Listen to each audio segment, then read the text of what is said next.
पालक अगर normal ground में 40 से 45 दिन में तैयार होगा तो हम 20 से 25-30 दिन में तैयार कर देते हैं इसे।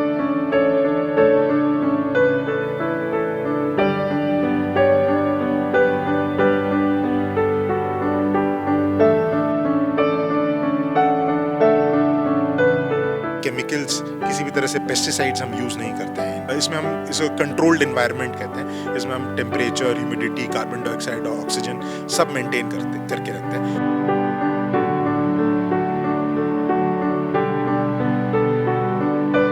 इन प्लांट्स को एकदम ऑप्टिमम कंडीशन देते हैं कि ये बेस्ट उग सके। क्या आपने कभी सुना है, कभी आपने ऐसा सोचा है कि कोई भी सब्जी बिना मिट्टी के उगती है?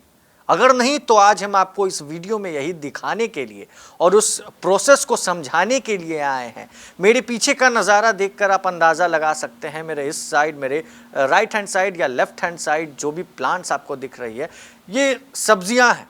जी हाँ, ये जो भी प्लांट है ये बिना मिट्टी के उगी प्लांट है। इसमें हाइड्रोपोनिक टेक्नोलॉजी से इन प्लांट्स को उगाया जाता है। और भी अधिक जानकारी के लिए हम बात करेंगे, जो यहाँ के ओनर हैं उनसे हम बात करेंगे और इस पूरे टेक्नोलॉजी, हाइड्रोपोनिक जो टेक्नोलॉजी है उसके बारे में हम जानेंगे अधिक विस्तार से। देखिए, पहले वो प्रोसेस को बताने से पहले हम आपको दिखाते हैं कि देखिए कितने जो प्लांट्स हैं वो छोटे छोटे प्लांट्स हैं और ये जो भी प्लांट्स आप देख रहे हैं ये बिना मिट्टी के उगे हुए प्लांट है और बिना केमिकल के, बिना किसी भी तरीके के, यानी जो भी हार्मफुल चीज़ें होती हैं उसके बिना ही इन प्लांट्स को उगाया जाता है। और ये सब्जियां हैं। जी हाँ, ये सब्जियां हम बात करेंगे। हमारे साथ यहाँ के ओनर भी हैं जो इस प्रोसेस को पटना में लाए हैं।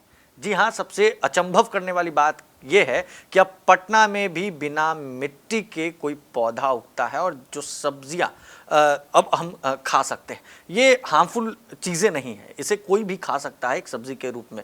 सबसे पहले तो क्या नाम है सर आपका? मेरा नाम ऋषभ हुआ। ऋषभ, आखिर ये प्रोसेस क्या है? थोड़ा प्रोसेस को अच्छे से बताएं कि आखिर बिना मिट्टी के कोई पौधा कैसे उग सकता है?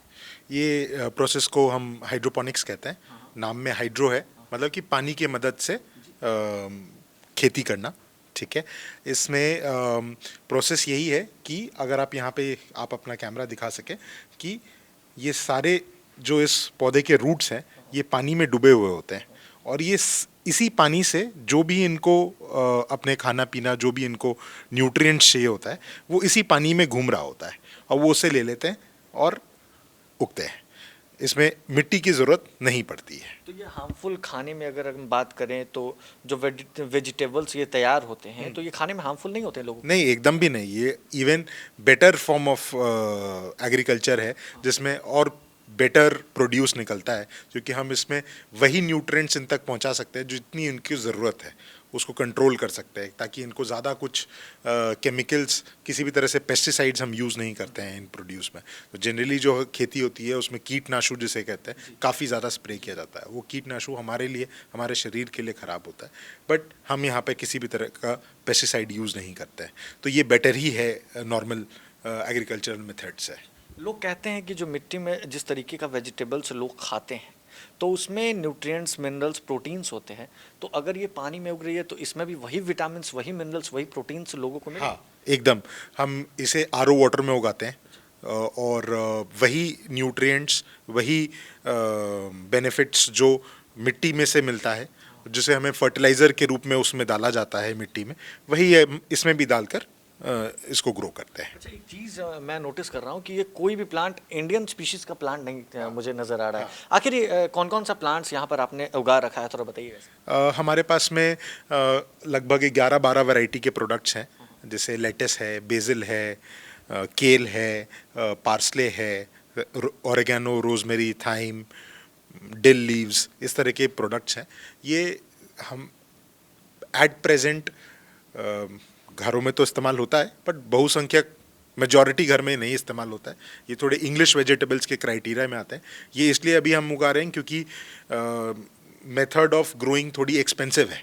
सो उसे मुझे जो प्रोडक्ट्स बेचने हैं वो थोड़े महंगे बेचने पड़ते हैं, जिसे इंग्लिश वेजिटेबल के रेट्स में मिल जाते हैं, नॉर्मल इंडियन वेजिटेबल्स में नहीं मिलेगा। पर ये धीरे धीरे जैसे जैसे इन्वेस्टमेंट के बाद ये सस्ता होते जाएगा, तब मैं इंडियन वेजिटेबल्स भी उगा सकूंगा। जैसे एक इंडियन वेजिटेबल है मेरे पास में, पालक। अच्छा, दिखाइएगा। तो देखिए, छोटा है, अच्छा, पर ये बड़ा हो जाएगा। ये पालक है। ये पालक है। हाँ, सो ये बड़ा हो जाएगा तो ये पालक हम उगाते हैं। ये क्या है? ये एक तरह का धनिया पत्ता ही है, पर इंग्लिश धनिया पत्ता से पार्सले कहते हैं। सैलेड्स में, खाने के ऊपर में गार्निशिंग के लिए इसको इस्तेमाल किया जा सकता है। बेसिकली ये यूज़ कहाँ होता है ज़्यादा? कौन से कंट्री में, कौन से जगहों पर ये ज़्यादा यूज़ होता है? हमारे कंट्री में भी इसकी बहुत बहुत ज़्यादा डिमांड है। इंडिया में रेस्टोरेंट्स में बहुत ज़्यादा इस्तेमाल होता है। आप जो जनरली रेस्टोरेंट में जाके पिज़्ज़ा खाते हैं या पास्ता खाते हैं, उसमें इन तरह की चीज़ों की यूज़ होती है। ये क्या है? ये लेटस है, ठीक है। ये सबसे ज़्यादा हम उगाते हैं, ठीक है। इसके कम से कम 7 या 8 वैरायटी ऑफ लेटस उगाते हैं, ठीक है। 7 वैरायटी लेटेस्ट। लेटस उगाते हैं, ठीक है। ये सैलेड में इस्तेमाल होता है। आप कभी सैंडविच खाते होंगे तो उसके नीचे एक हरा पत्ता लगा हुआ है, या बर्गर के नीचे एक हरा पत्ता लगा हुआ, वो यही लेटस होता है। अच्छा, तो आखिर सोच कहाँ से आई कि पटना में भी अब ऐसा टेक्नोलॉजी लाना चाहिए? मुझे ये हाइड्रोपोनिक्स के बारे में, मैं बाहर, इंडिया से बाहर कहीं घूमने गया था, वहाँ पे मैंने पहली बार देखी इस चीज़ को। फिर 4-5 साल मैंने सीखा, दूसरे के हाइड्रोपोनिक फार्म में जाके मैंने काम किया। कहाँ सीखा आपने? कानपुर में सीखा मैंने, बैंगलोर में सीखा मैंने, फिर इंटरनेट पे सीखा मैंने। ज़्यादातर इन्फॉर्मेशन मैंने इंटरनेट से सीखी, ठीक है। उसके बाद मैंने सोचा कि इसको स्टार्ट करना है। पटना में स्टार्ट करने के लिए मुझे लगा कि एक शहर के बीच में, छोटे रूप में, लोगों के बीच में जाके लोग देख सकें, समझ सकें। फ्यूचर में हम ट्रेनिंग प्रोग्राम भी चालू करने वाले हैं यहाँ पे एग्रीकल्चर स्टूडेंट्स के लिए। हमने यहाँ पर अपनी एक फार्म खोली। अभी इसके साथ में काफ़ी सारे हमारे प्लान्स हैं, जो धीरे धीरे हम इसको आगे बढ़ेंगे इसमें। ये जो पाइप है, इसी पाइप के थ्रू पानियाँ हाँ, ये पानी लेकर आ रहा है, और ये वाली पाइप पानी लेके जा रही है। ये जो पूरा एरिया है, ये पूरा एयर कंडीशन है? हाँ, फुल्ली इसमें हम इसको कंट्रोल्ड एनवायरनमेंट कहते हैं। इसमें हम temperature, humidity, carbon dioxide, oxygen सब मेंटेन करके रखते हैं, और इन प्लांट्स को एकदम ऑप्टिमम कंडीशन देते हैं कि ये बेस्ट उग सकें। तो जो पालक अगर नॉर्मल ग्राउंड में 40 से 45 दिन में तैयार होगा, तो हम 20 से 25-30 दिन में तैयार कर देते हैं इसे। अच्छा, तो आखिर इसकी देखभाल के लिए भी बहुत मेहनत, जो मशक्क़त है वो करनी पड़ती होगी?